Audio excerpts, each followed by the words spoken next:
ఎదురుగా కూర్చున్న వ్యక్తి ఎవరు? Husband madam. హస్బెండ్. పెళ్లి చేసుకుని ఎన్ని సంవత్సరాలైంది? 9 years. ఎంతమంది పిల్లలు? ఒక పాప అండి, ఈయన కలిగిన పాప.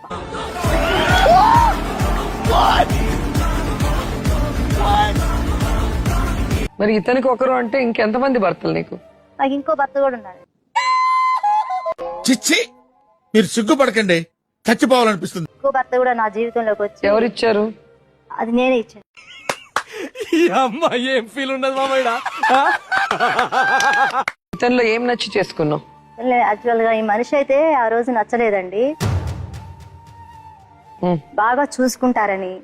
మనిషి అందంగా కూడా లేడు. ఆ బొక్క నువ్వు పెద్ద అందంగా ఉన్నావులే, నువ్వు నేను మాట్లాడుకోవాలి అందం గురించి. బాగలేని వాడిని ఇంత కాంప్రమైజ్ అయి పెళ్లి చేసుకోవాల్సిన అవసరం ఏమొచ్చింది? ఏజీ 30 వస్తే పిల్లలు పుట్టరు. సో 30 కాబట్టి ఎవరినో ఒకరిని ఎవరో ఒకరిని ఆ చేసుకోవాలి. టైంలో ఎవడొచ్చినా చేసుకుందాం అనుకున్నావు, ఈయన వచ్చాడు, ఈయన కర్మ. ఏం పనులు చేస్తున్నాడు ఆయన? నేనేమో విడిగా ఉంటానంటాను, ఆ ఇంట్లో ఉండను అంటాను.